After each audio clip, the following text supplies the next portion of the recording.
Bonjour à tous, c'est Laurent Marchand pour soyezheureux.com et pour l'atelier Semer les graines du bonheur dans votre vie que je co-animerai avec Martine et Bette lundi 12 mars à Paris dans le 10e arrondissement. Voilà, je fais cette 4e vidéo pour vous présenter le 4e rempart qui nous empêche d'être heureux. Hier nous avons vu le 3e rempart, le 3e c'était le triangle dramatique, donc le triangle de Karpman, un schéma de fonctionnement relationnel dans lequel on se précipite sans le savoir, sans le vouloir et dans lequel on s'enferme, donc avec la victime, le bourreau et le sauveur. Donc j'espère que vous avez eu le temps de réfléchir, de savoir quel rôle vous aviez dans votre couple, quel rôle vous aviez au bureau avec, tiens, quand je suis en face de mon patron, est-ce que je suis la victime, est-ce que je suis un bourreau, est-ce que je suis un sauveur, quand je suis en face de, mais après tout le monde, de mes amis, de ma femme, de mon mari, de mes enfants, etc. Est-ce que je rentre comme ça systématiquement dans le triangle de Karpman? Qu'est-ce que j'engage comme relation avec les autres? Et après, une fois que vous aurez conscience de ça, ce sera quand même beaucoup plus facile d'en sortir. Donc voilà, hier on a vu le triangle dramatique et donc le fonctionnement notre relation à l'autre, le schéma de fonctionnement relationnel. Aujourd'hui on va voir un autre schéma, en fait c'est un schéma de fonctionnement aussi relationnel, mais cette fois non pas de soi aux autres, mais de soi à soi. Et donc ce schéma de relation de soi à soi est probablement aujourd'hui un des plus handicapants. En fait, on dit qu'aujourd'hui, on a beau chercher à travers le monde, on ne trouvera pas de pire ennemi que nous-mêmes. Pourquoi? Parce qu'à partir du moment où on se considère comme son ennemi, on ne se lâche jamais. Voilà, on sera toujours sur notre propre dos.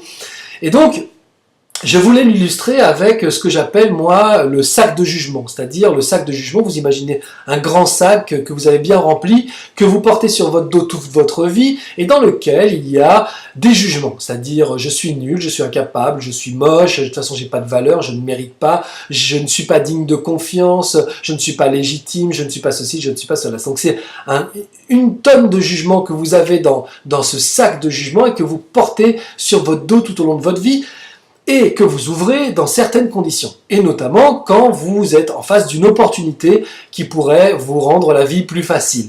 Là, vous sortez votre sac, vous ouvrez votre sac, et vous prenez dans la tête, évidemment, la critique et le jugement qui vont vous couper de cette opportunité qui pourrait vous rendre plus heureux. Alors, d'où vient ce sac de jugement? Je suis sûr que vous le savez déjà, ça vient de nos éducateurs qui ont, pendant notre enfance, eu des mots malheureux. Alors, juste je fais une parenthèse sur les éducateurs, il est absolument, pour moi, pas possible de considérer qu'ils sont les responsables de ça. En fait, c'est quand même toujours très intéressant de prendre 100% des responsabilités vis-à-vis du sac de jugement et de tout ce qu'on a mis à l'intérieur, parce que peu importe ce qu'on nous a dit, c'est quand même nous qui avons fait l'effort de considérer que c'était des vérités. On aurait pu aussi considérer que on avait en face de nous des adultes qui se trompaient sur nous-mêmes. Bon, on n'avait peut-être pas forcément les moyens d'y réfléchir quand on était petit, mais aujourd'hui, qu'on est un petit peu plus grand et un petit peu plus sensé, on peut considérer qu'en fait, ils se sont trompés sur nous et que ces mots malheureux n'ont absolument pas lieu d'être et qu'on est absolument autre chose que nul, incapable, moche, sans valeur, illégitime et compagnie. Donc, ce n'est pas la faute des parents, nous sommes 100% responsables de ce qu'on a retenu de notre éducation et de ce qu'on a retenu sur nous-mêmes. Et donc les éducateurs, eux, ces mots malheureux, ils les ont eu dans des circonstances où la plupart du temps, à moins vraiment que vous ayez eu des éducateurs qui étaient malveillants, mais la plupart du temps, ces mots ont été donnés dans des contextes où ils voulaient nous motiver. Allez, reste pas les mains dans les poches, bouge-toi, bon sang, mais t'es mou, allez, on a... Voilà. Et en fait, le cerveau, lui, du fragile d'un enfant qui a besoin de la reconnaissance de ses parents, va entendre tu es mou, tu es nul, voilà, tu es moche, tu es incapable, tu sais pas te bouger, etc. Mais il va pas entendre qu'en face il a quelqu'un qui veut le motiver. Mais c'est pareil, quand il voulait nous apprendre les règles et les devoirs, voilà, les règles qui étaient mais t'as pas le droit de faire ça, mais ça va pas, mais c'est pas bien, c'est vraiment malhonnête.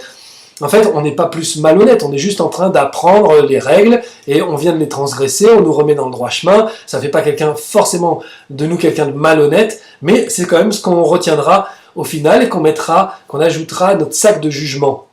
Et puis après, bon, on se rappelle des devoirs de l'école où on nous disait mais bon sens que t'es têtu, mais bon sens que t'es bête, mais bon sens que t'es stupide. T'as vu comme c'est simple. Et nous évidemment, on ne retient que c'était simple et on est stupide. Donc voilà. Donc en fait, tous ces éducateurs dans des situations où ils voulaient vraiment nous motiver, nous apprendre les règles, les devoirs, etc., nous ont dit des mots malheureux qu'on a retenus et qu'on a mis, qu'on a ajoutés les uns après les autres dans le sac de jugement. Et c'est ce sac de jugement qu'on porte sur le dos et qui nous empêche vraiment, vraiment de devenir heureux. Pourquoi? Parce que chaque fois que vous vous trouvez aujourd'hui dans votre vie d'adulte en face d'une opportunité, ce sac de jugement, c'est la première chose que vous ouvrez. Imaginez par exemple que vous avez une opportunité pour un job. Vous cherchez un job ou pas d'ailleurs, vous lisez le journal, et vous voyez une annonce qui correspond exactement à vos compétences, exactement à votre expérience. C'est pas très loin de chez vous, c'est vraiment un domaine dans lequel voilà, c'est proche de votre passion, c'est quelque chose que vous connaissez, parce que ça a été votre loisir, parce que vous aimez bien, parce que c'est quelque chose qui vous a spontanément intéressé. Le salaire est bon, les horaires sont corrects, vraiment tout est idéal. Et en fait, dans ce fonctionnement en face de cette situation idéale, et ben c'est là que vous allez ouvrir votre sac de jugement et que vous allez prendre dans la tête, oui non mais moi de toute façon ce genre de truc, j'arrive toujours après la bataille, à mon avis c'est tellement un super poste qu'il y a déjà quelqu'un qui est dessus et voilà, laisse tomber, c'est bon, c'est même pas la peine que je téléphone parce que je suis sûr que le poste est déjà pris. Si vous considérez quand même qu'il faut téléphoner, en fait vous allez téléphoner avec l'angoisse de ne pas être pris. Pourquoi? Bah parce que vous n'êtes pas capable, parce que de toute façon vous n'avez jamais eu de chance, parce que est-ce que vous êtes légitime pour revendiquer le fait que vous avez eu cette expérience qui cherche visiblement? Est-ce que vous êtes légitime pour revendiquer un potentiel dont ils ont besoin alors que vous supposez que vous l'avez? Donc voilà, vous allez tout remettre en balance parce que vous allez vous autocritiquer en permanence et en fait ça va être autant de freins qui vont vous empêcher de saisir cette opportunité qui pourrait vraiment vous rendre beaucoup plus heureux.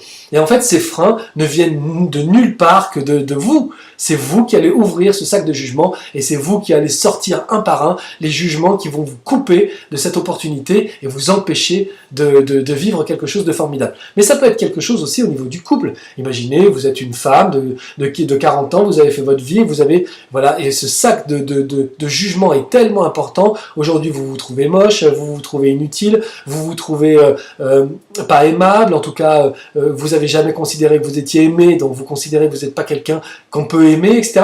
Et vous vous trouvez dans un dîner avec des amis et un charmant garçon qui est là, qui a à peu près le même âge que vous, qui a une première vie comme vous, mais qui est élégant, qui est sympathique, qui réussit professionnellement, qui est vraiment gentil, attentionné et qui vous parle avec beaucoup de délicatesse. Vous voyez que vous lui plaisez.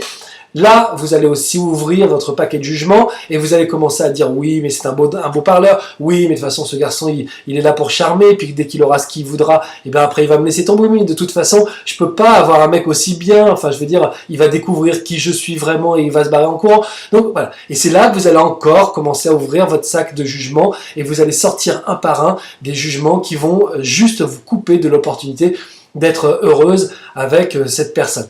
Et donc ce sac de jugement, aujourd'hui, il y a des exercices, et on va vous les donner avec Martine, il y a des exercices qui permettent véritablement de fermer le sac, de faire un nœud, et de balancer tout ça, et de se permettre de vivre simplement en remplissant un nouveau sac de choses qui nous correspondent vraiment, qui sont vraiment nos capacités, notre potentiel, qui sont aussi nos défauts. Hein. L'idée, c'est pas de voir uniquement nos qualités. On peut aussi voir nos défauts, mais qui sont vraiment nos défauts, qui sont pas le regard de quelqu'un d'autre, et visiblement des éducateurs, le regard de quelqu'un d'autre sur nous, qui vient nous plomber ou nous peser. Donc moi, je sais que j'ai des défauts, et aujourd'hui, je sais lesquels. Moi, je suis tout à fait serein par rapport à ça, parce que comme j'en ai une pleine conscience, et ben du coup, je fais juste attention de pas, ou en tout cas d'être le moins possible cette personne-là, parce que j'aime pas la personne que je suis quand je fais état de ces choses-là. Par ailleurs, je sais aussi quelles sont mes qualités, et en fait, mes qualités, quand j'ouvre le sac, elles sont là, et en fait, je sais revendiquer un potentiel, je sais revendiquer des qualités, je sais revendiquer des choses quand quelqu'un me les demande. Donc voilà, en fait, tout ce travail que j'ai fait, c'est un travail que beaucoup d'autres gens ont fait, et c'est pas un travail très très compliqué, c'est juste savoir comment on réagit face à ce sac de jugement au moment où on l'ouvre. Et donc ça, ce sont les exercices qu'on verra avec Martine pendant l'atelier et qui vous permettront de prendre du recul et en fait de passer au-delà et de revendiquer ce que vous êtes vraiment.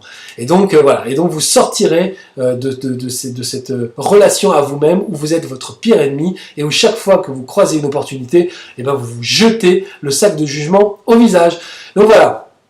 Je vous rappelle l'atelier Semer les graines du bonheur dans votre vie avec Martine et Beth, lundi 12 mars 2012, lundi prochain. C'est le 4e et dernier rempart. Il y en aura peut-être d'autres, on fera peut-être d'autres vidéos sur les remparts qui nous empêchent d'être heureux. C'est toujours passionnant de savoir qu'est-ce qui nous empêche d'être heureux et comment on peut, avec des exercices vraiment simples, basculer vers quelque chose qui va juste nous procurer la possibilité de vivre des moments, une accumulation de moments tellement plus positifs que très vite, dans quelques jours, dans quelques semaines, vous allez sentir que vous êtes en train de démarrer une nouvelle vie, vous allez être plus enthousiaste, plus optimiste, plus positif, plus enjoué, et vous allez aller comme ça, faire votre route vers une vie qui sera une vie de bonheur, quoi.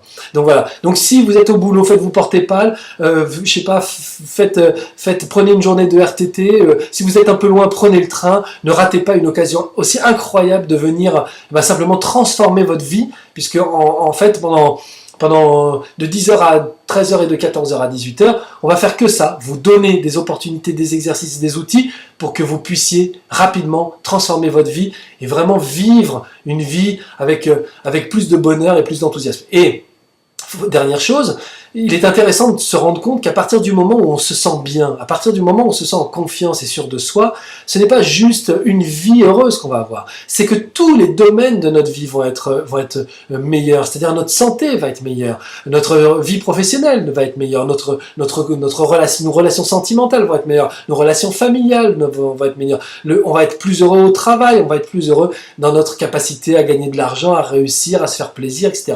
Donc c'est vraiment semer les graines du bonheur, c'est pas juste pour être béat et content, assis sur son canapé, à se dire passer une super journée, c'est pas ça du tout.